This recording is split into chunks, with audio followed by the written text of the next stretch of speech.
moment with me. My name is Miss Lizzie. I don't ever smoke the dizzy, but we can always share some ditties. It's just a cup in time. This song doesn't have to rhyme. Life's all of us, not every moment we can be feeling fine.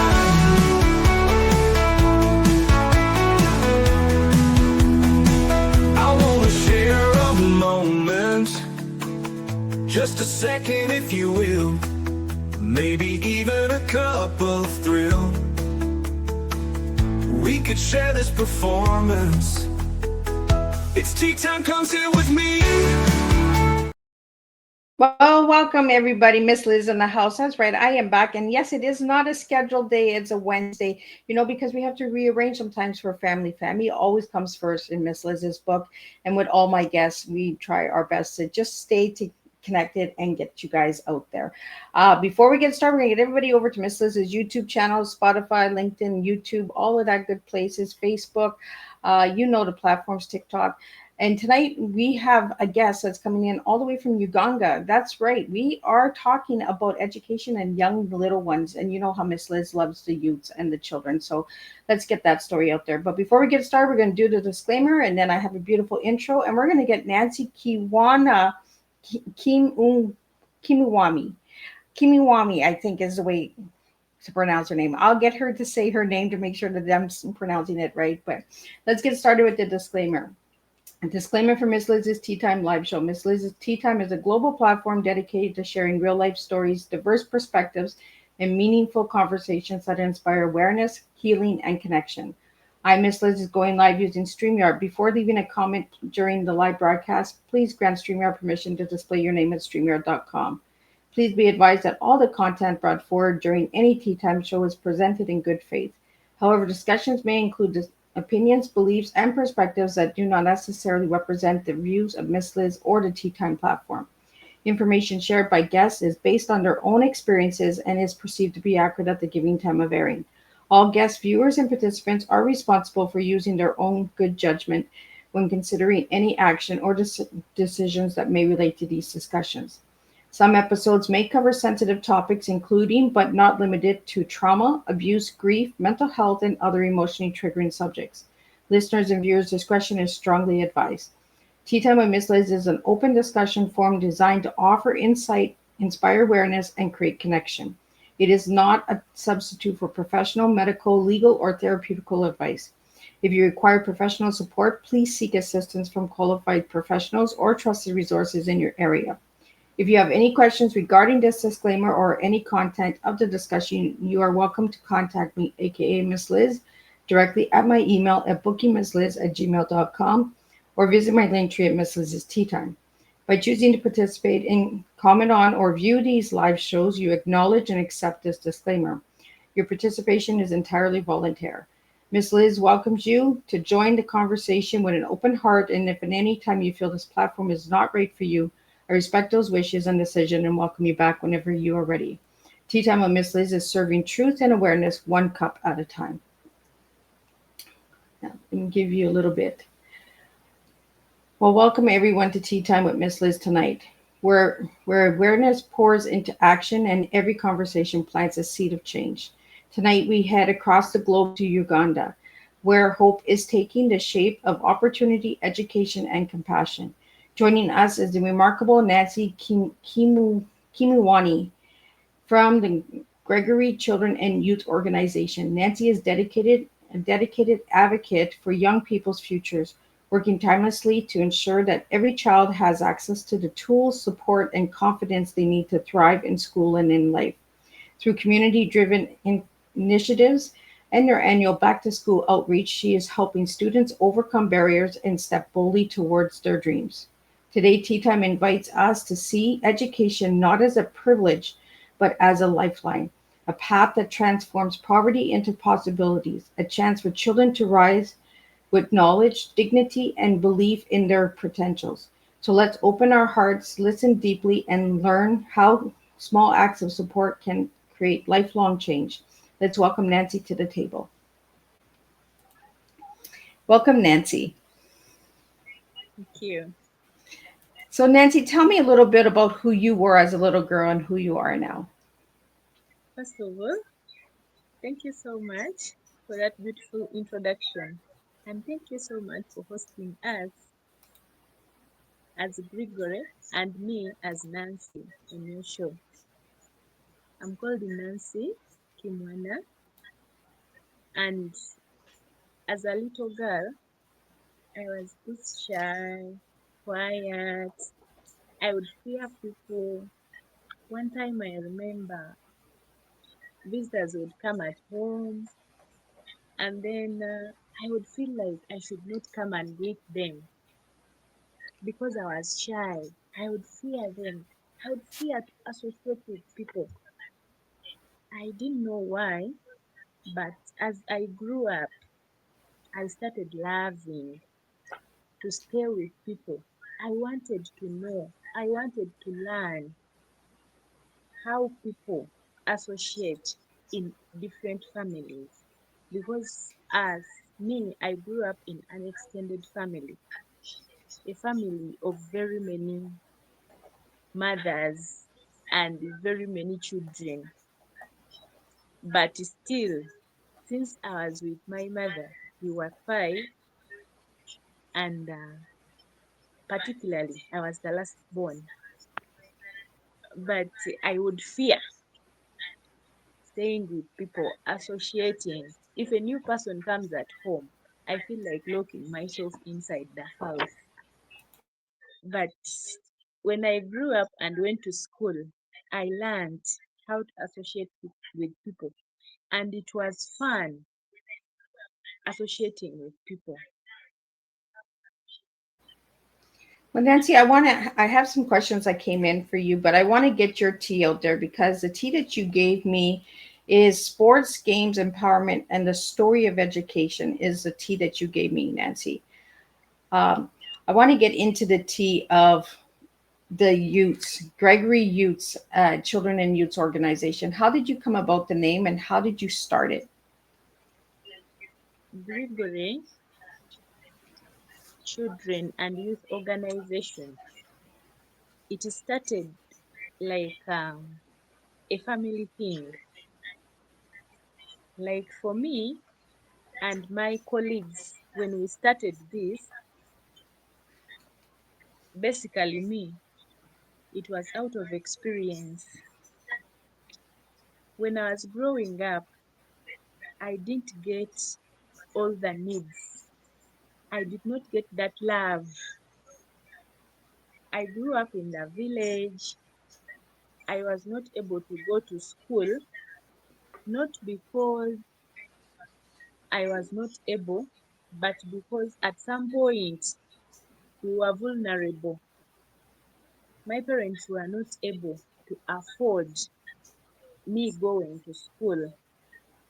But at some point, there was a friend, someone who came in the village, and he wanted to see how education was being taken in our village. So when he came, I was one of the beneficiaries. I benefited. He took me to school. I studied from nursery up to primary 7. I went to the secondary and then I reached the university.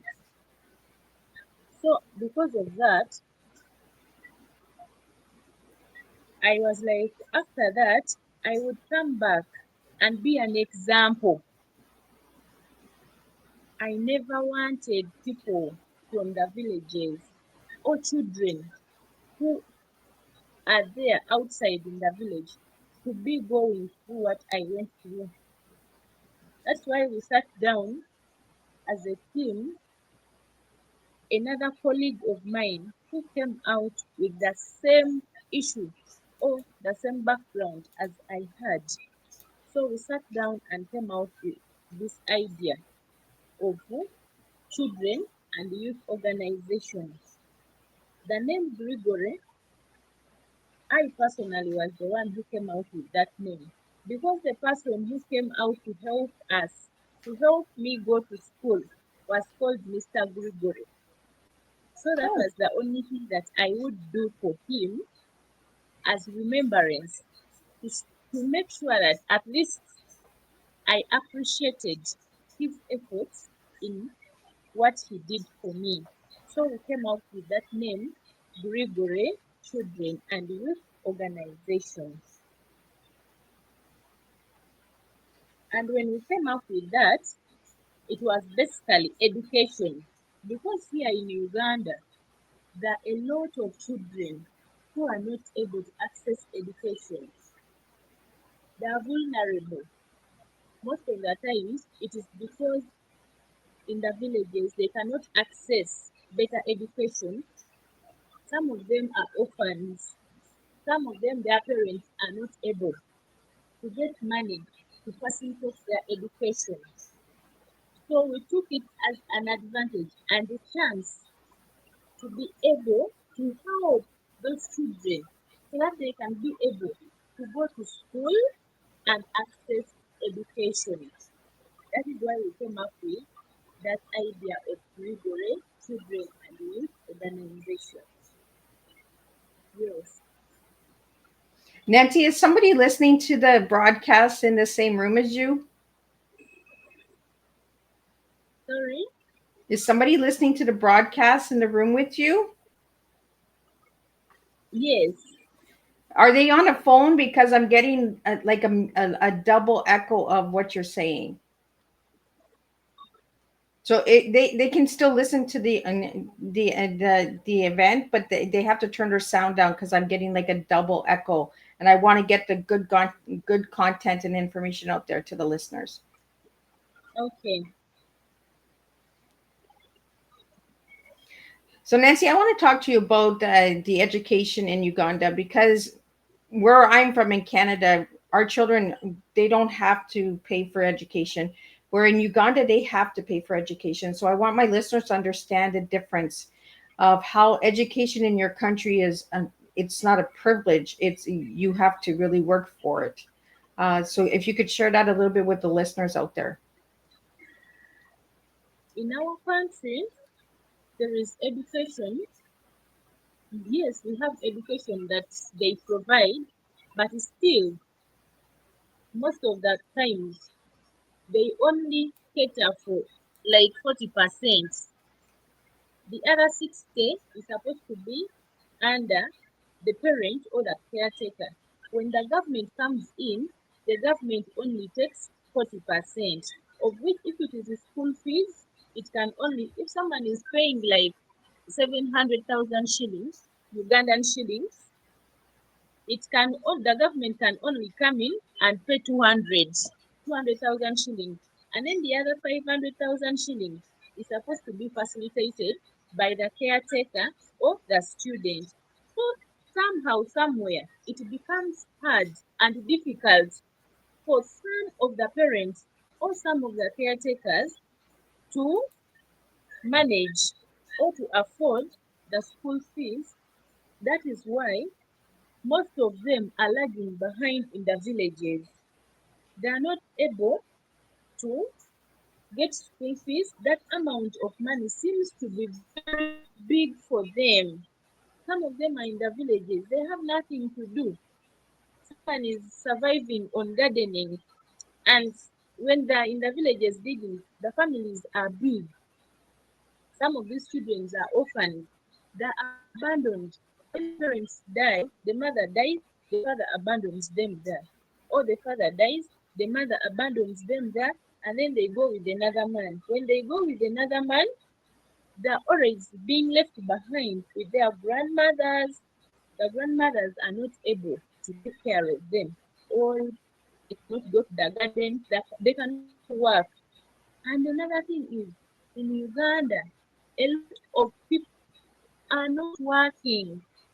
They're jobless. They cannot be able to raise money to get school fees. That is why children are outside there suffering. You find them on the streets. So we came up with this idea, wanting to curb that problem. A lot of children are outside there. They're on the streets. roaming from here, there, causing a lot of unemployment, a lot of confusion. They're not doing anything, they're not busy, they don't know anything. So we decided to come up with this idea so that whatever or whoever child is outside there who is not at school, if we can be able to afford to bring them, to take them to school, so they can be able to do something for themselves that will help them in future. Yes, that is Absolutely. why. Then Absolutely, there are Nancy. And that's what I want to get out to my listeners is that a lot of people take education as a privilege when it's not a privilege, it's a right. Every child has a right to education. And we really got to yes, stop changing that it's a privilege. Not every child has that right to get education. And that's why I yes, wanted to have you on the platform and to get your story out there and to get the organization out there because in your country, the children are left as orphans, and those are the orphans that we need to get educate and get their education for them.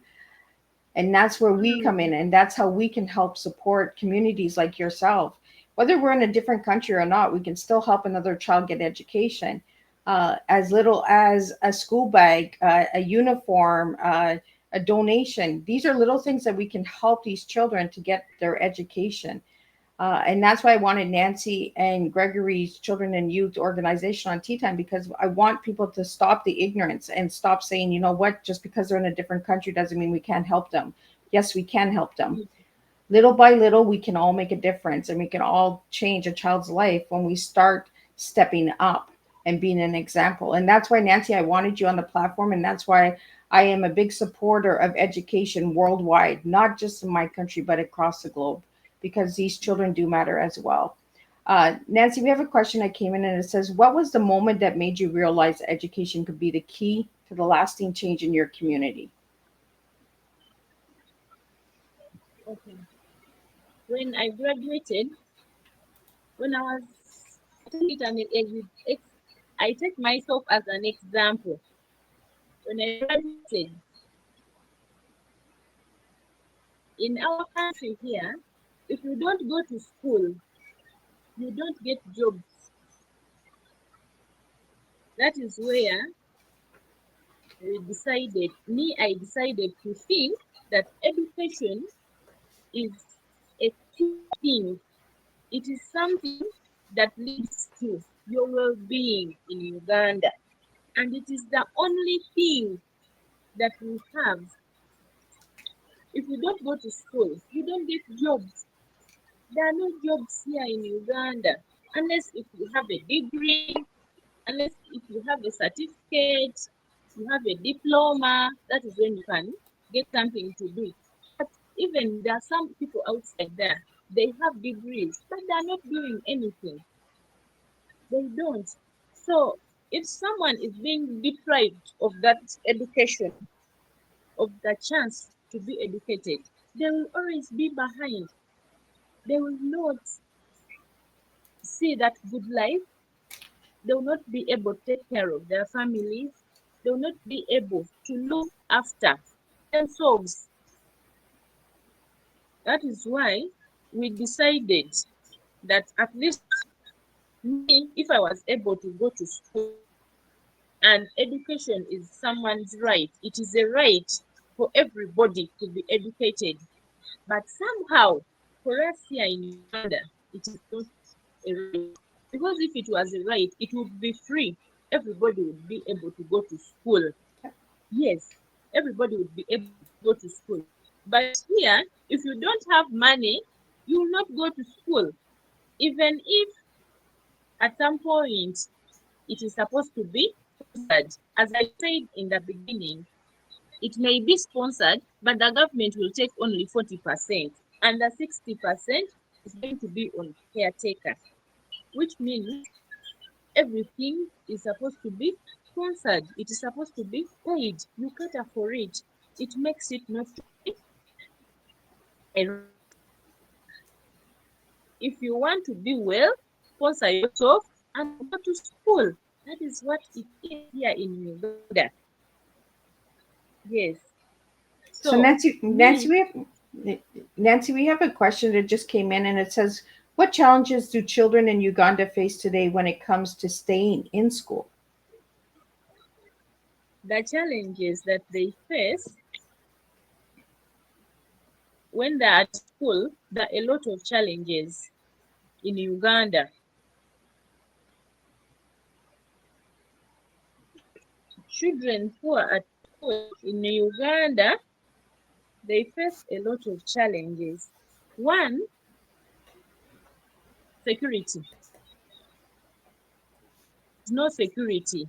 Most of them, you find children being assaulted at school. When they're at school, they're assaulted. You find that there is a student who has died at school.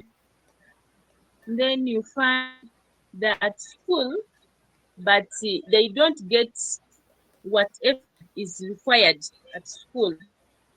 They don't get basics, the basic requirements, that they don't get them.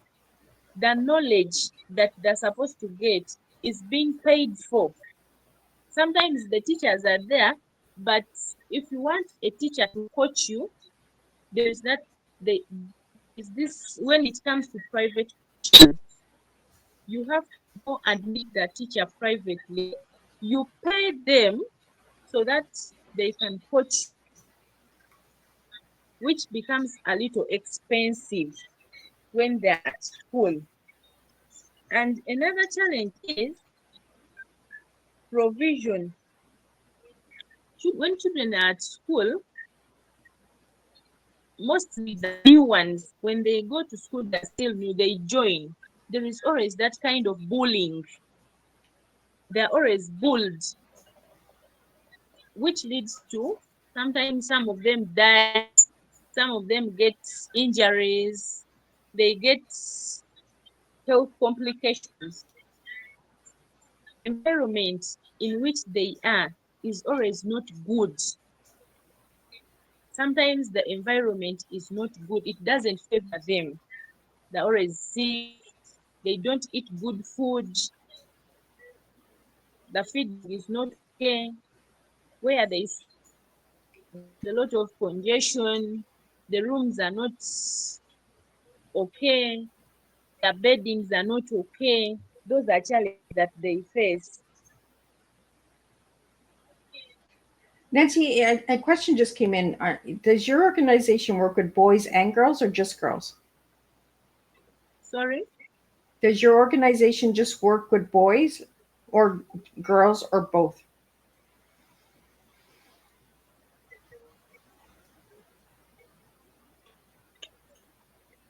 Excuse me, I didn't get you very well. Does the organization work with just boys or girls, or both? It works with both. Okay. Here at Grigori, we don't segregate. As long as you're vulnerable, you are a boy, you are a girl, we work with everybody. We work with both of them. We don't segregate because we want to give everybody a chance. We want to accept everybody the way they are. We want to welcome. We want to give everyone a chance to associate, to work, and to see the world in different perspectives. That is why we welcome everybody. We don't have any limits. This is a boy or this is a girl. We work with both. We have a comment that came in, and it says, "Talk about the poor standards of some schools in the villages." What are some of the standards?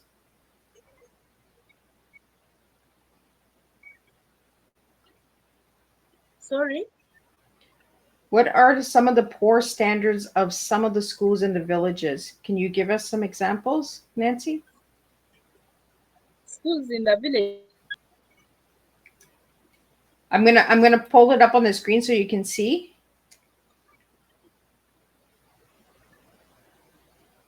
Okay. If you can talk about that a little bit.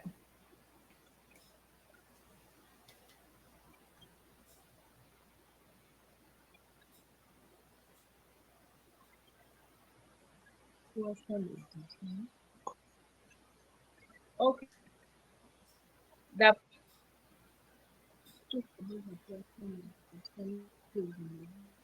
the poor standards of schools in the villages. Yes, the standards are poor because the structures, the infrastructures, the roads that lead to school are always not good.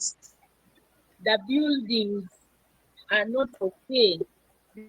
In the villages, kids are under the tree, they're studying outside, they don't have scholastic materials, they write on the floor, they write using charcoal, classrooms congested, the feeding poor,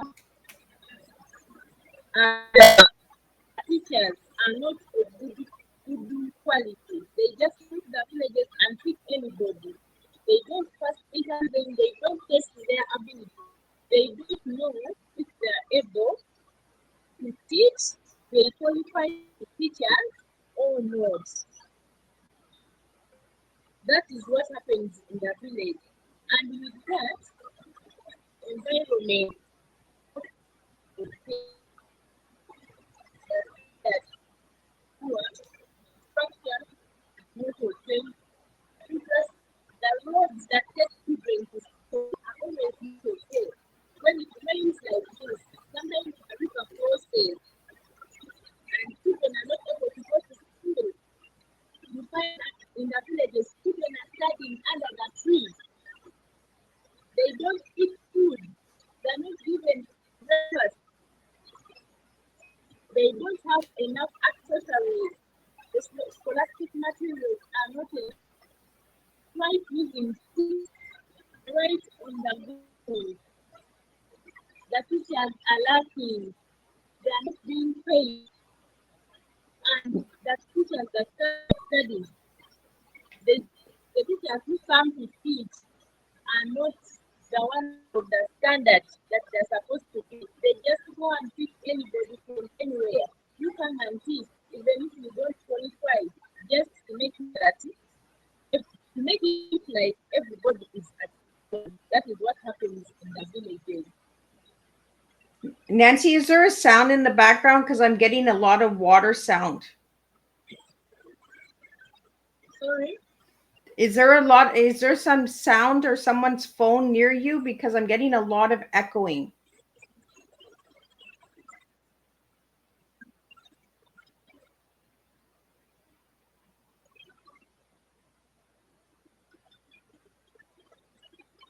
Does someone have a phone beside you that they have the volume up? Because I'm getting that like a water sound. Can you please put it on the screen? I didn't get you very well. I can't hear you, Nancy. It is raining this way. Is it raining there? Yes. Okay. That explains the water. Okay. I just want to make sure that you have good stuff so we can get this out to people. Okay. So we are streaming to a different country, guys. So please be patient with the sound. As Nancy has mentioned, it is raining, so there is some little echo coming in, but we're going to do our best to get this out there and get the information out there that we can. Okay.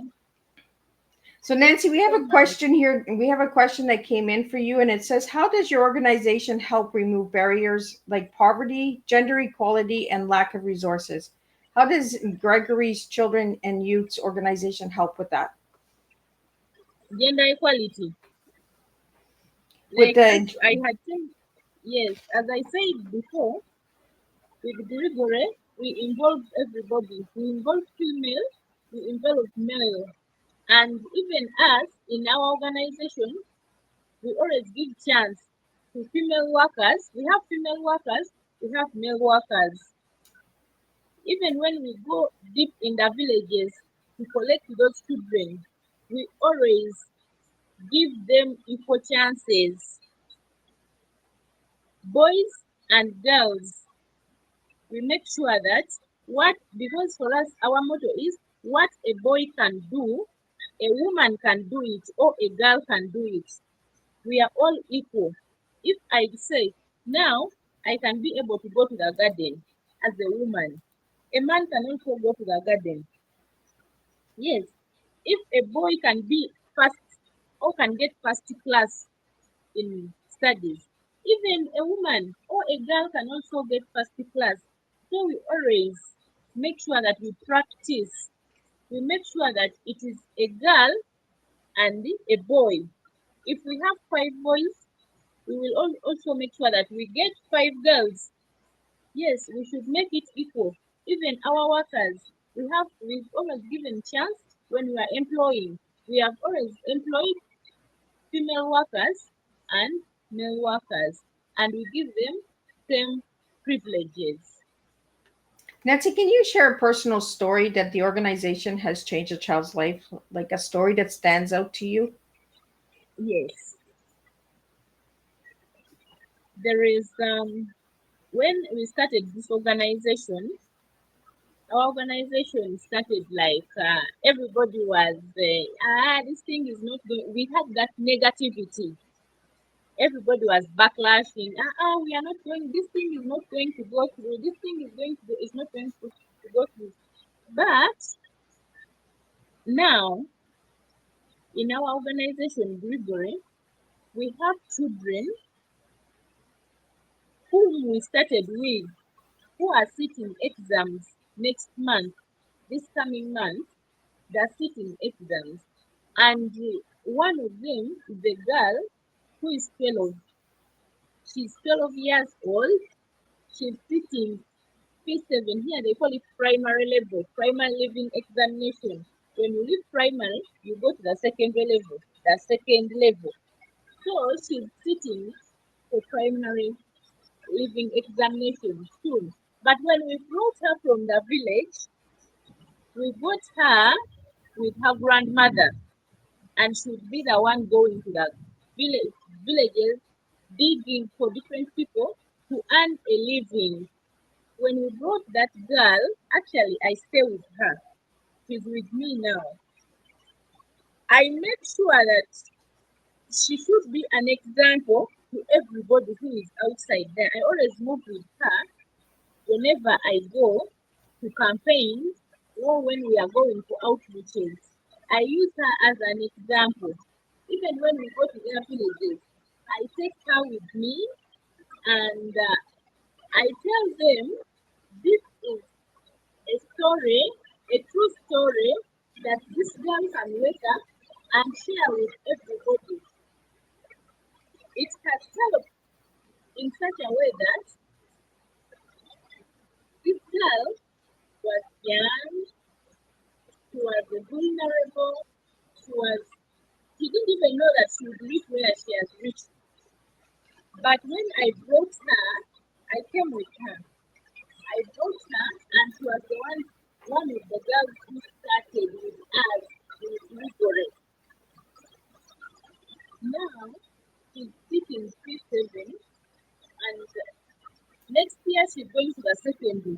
She's going to secondary, and she will be as an example, or she will be the one giving stories, telling stories to people in where we started from as Gregory. And another thing is, me as Nancy, Gregory has helped me to live my story or to make my dream come true. Because this is what I had always wanted. When I was growing up, I grew up as a vulnerable, like we started. I grew up as a vulnerable. So I thought working with Gregory would help me expose my soul or tell my story to other people. Because most of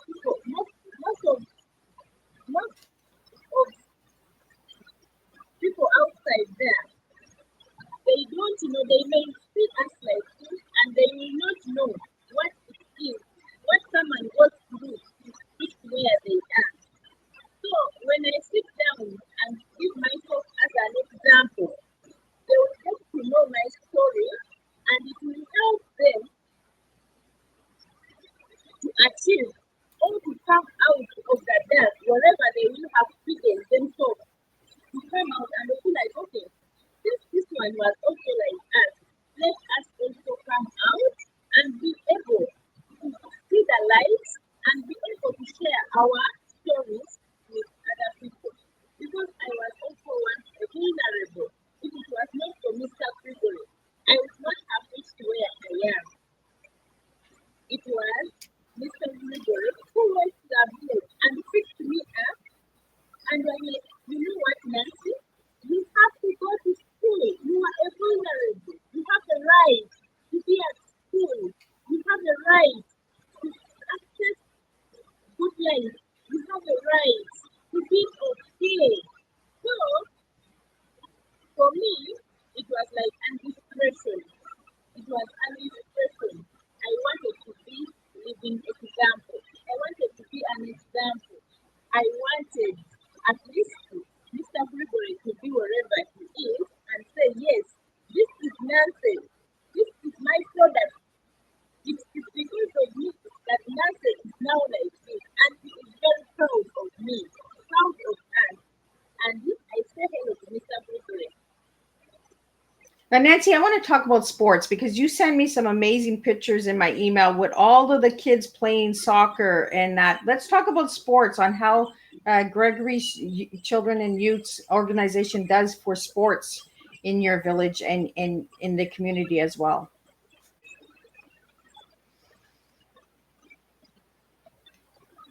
Sorry, I need to put it on the screen. I'm not getting this very well. Explaining, madam. Can you hear me, Nancy? You can put it on the screen. Let's talk about the sports that the organization does.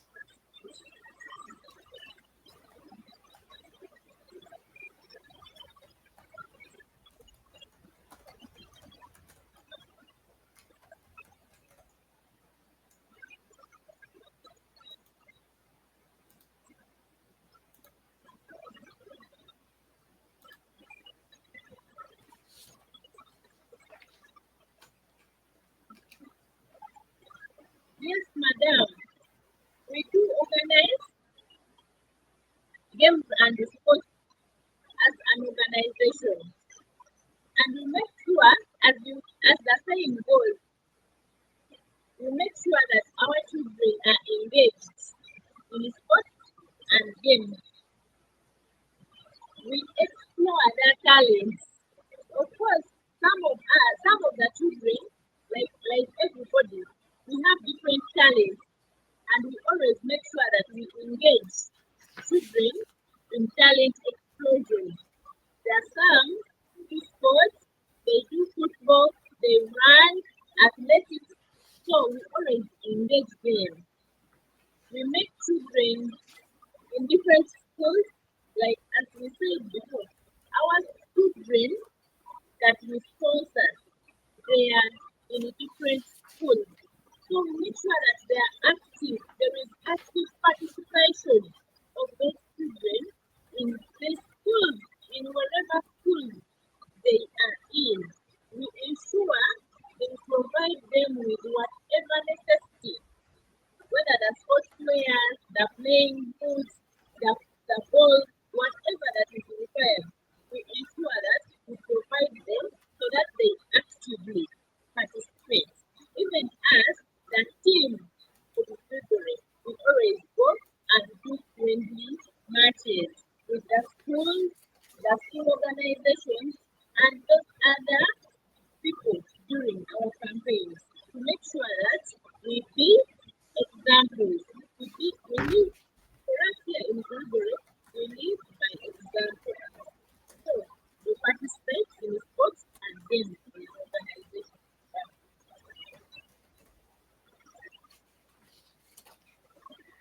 So we have another question here. I just typed it in so that you can see it, Nancy. I'm going to pull it up.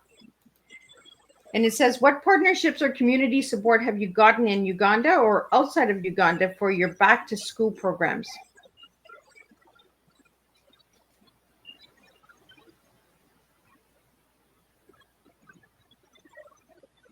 Okay. The partnership, the support that we have, yes, we have gotten some support. Like when it comes to school, to education, there are always some schools that we engage with that support us while paying school fees for these vulnerable children that we always take there.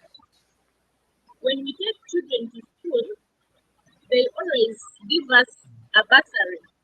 Out of 100, they pay 20%, and then we take up for the 80%. They always give us when it comes to education. Then when it comes to health, we always partner with those hospitals, the referral hospitals, the government hospitals, so that we pay little money and then they cater for the rest of their bills. We have always gotten those support internally in the country, but not yet outside. At least they facilitate half of the fund and then we cater for the remaining one.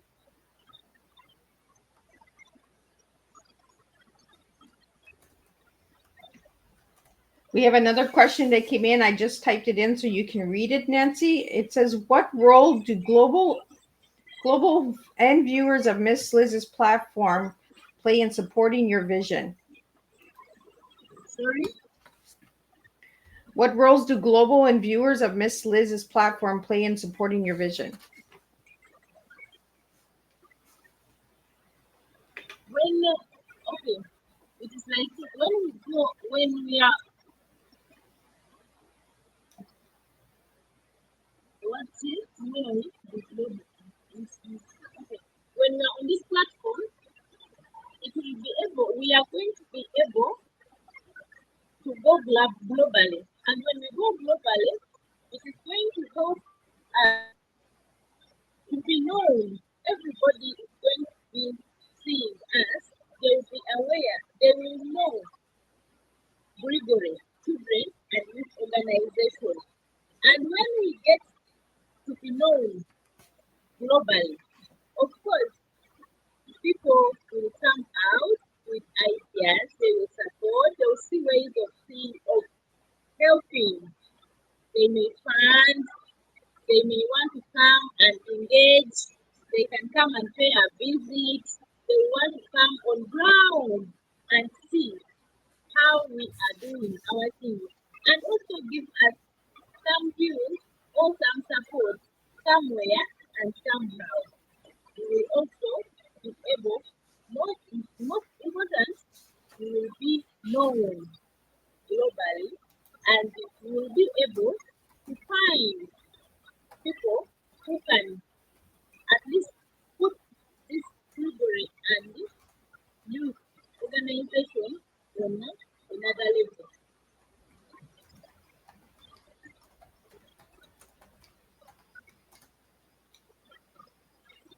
The next question that we have is, what is the biggest challenge your organization faces today?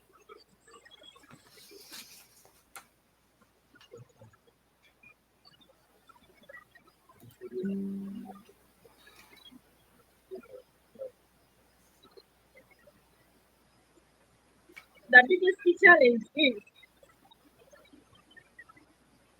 for now, the challenge that we face, the biggest one is rejection. At some point, it becomes hard and very, very hard for us, not so when we are starting this thing. When we go to the villages, you go and convince someone that, you know what, we have an organization, we are taking care of children, we are doing this, we are doing this. So it becomes hard for us to convince someone to accept immediately what we are doing. Another challenge is in our office, structure. We need structure and financial support. We need to do these things on a global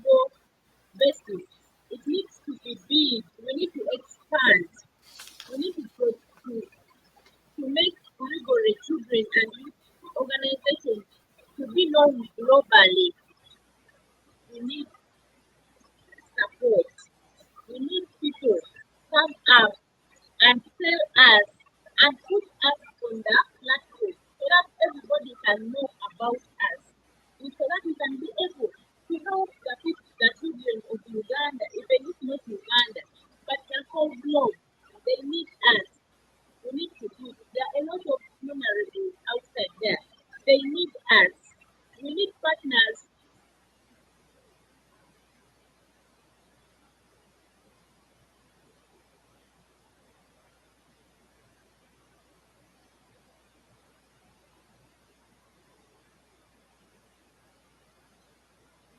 Nancy, can you hear me?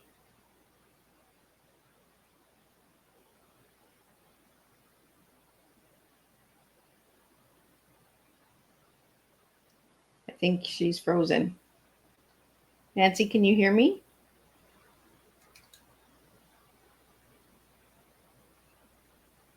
So as Nancy was sharing, their biggest challenge right now is partnerships and funding. Of course, funding is something that all organizations are struggling with, but we need to really look into how we can better children's educations worldwide.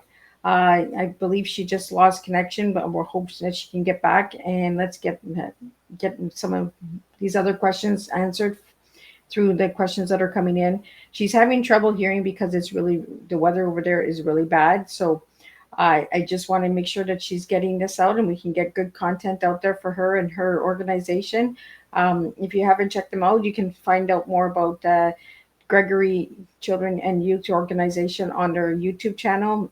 You can also find out more on their Twitter channel, Twitter or X, whatever you prefer to call it. I've been popping that up on the screen for all my audio listeners. That will be all in the description and all that, so you can find out more information. I really just want to make sure that we get these different countries out there, different education. And again, as one of the comments came in, I want to put it up. Education is a right, not a privilege. We really got to get that out there, that all children have the right to get their education. Again, I'm popping up their YouTube channel. Check that out. I'm hoping that she can get back on. If she can't get back on, be sure to check them out. And again, we are going right into Uganda tonight. Uganda. So I'm in Canada. So there's two different countries joining together through a virtual conversation. So anybody that has any questions or would like to know more about the organization, you can reach out to me and I can direct you straight to Nancy or Nelson, all of her team out there. She has an amazing team out there. They do a lot of incredible stuff for sports for these children. They're helping a lot of kids make a difference. I'll be sharing some pictures over the next couple of days of all the incredible stuff that they've done this year with the children.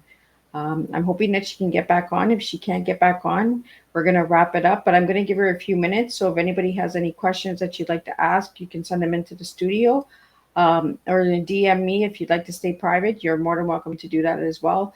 I do take private DMs because I do notice some people prefer to stay private and not have their name seen and let others see that you're watching Tea Time. And that's okay with me. But we're going to give her a second or two and see if she can sign back on. I do have some questions here that have come in from people that are watching, and I will get those questions out to Nancy, and Nancy can answer them either through a video or through emails. We can do it that way as well for all of you guys out there. We will get these questions answered for you guys. Again, tonight her tea was sports, games, empowerment, and the story of education. And as you heard Nancy share her story of education, it wasn't always easy for her. So we have to make sure that we get other children to have an easier time when it comes to education. Words that describe Nancy were passionate, loving, and God's people. She's got a good heart and a good soul. So check her out. Check out her platform. Again, check out their YouTube channel. I'm going to guess that she can't get back on. So we're going to wrap it up. We're going to do a closing summary, and we'll see how we can make a difference by just sharing this tea time out. So I'm asking all of my viewers and listeners out there, if you could just share this tea time out, just spread the word, because that's how a ripple effect happens. Is when we share one tea time at a time, we actually impact the world and we actually make a difference in a person's life. You might just change a child's life by sharing this tea time out with your viewers, your community, investors, all of that good stuff. You just never know who's watching tea time and who's supporting all of the different messages that are coming across the board. So tonight's closing summary is, I want to thank Nancy for bringing her heart, her leadership, and her unstoppable dedication to this table. She reminded us that education is a great energy engine of process, and that every child deserves not only a seat in the classroom, but a future filled with hope. The stories shared tonight illuminate a powerful truth. When we empower one child, we uplift a family. When we uplift a family, we strengthen the community. When we strengthen the community, we change the world. To everyone watching, may this conversation spark generosity, remind you of your own teachers and mentors that and inspired you to support the dreams of your youth wherever you are. Each of us has the power to make sure a child feels seen, a child feels capable, a child feels ready to close and chase their opportunities instead of fear. Until the next tea time, keep serving love and planting seeds of lasting change, one child at a time. And I want to thank everybody for tuning in tonight. Again, check out their YouTube channel, check out their X channel, Twitter channel. And if you need to know anything more about Gregory's Children and Youth Organization, check out Miss Liz's platforms, and I'll be happy to share all that information with you and connect you to Nancy directly. Until then, I will see everybody tomorrow afternoon for the 500th episode of Tea Time with Miss Liz. And we're doing the 500th episode with Global Sprouts. So again, education is deeply important for this platform, deeply important to Miss Liz's heart. We do not teach a beverage at this table. We teach teaching educational awareness through words, through stories, through support, through community, through awareness. That is what we do with Tea Time with Miss Liz. So again, thank you all for tuning in. I will see you guys tomorrow afternoon with Global Sprouts, and we'll do this all over again, and we'll make a difference one cup of tea at a time. Until then, keep sharing these tea times out, because they do make a difference one tea at a time. Take care and have a good night.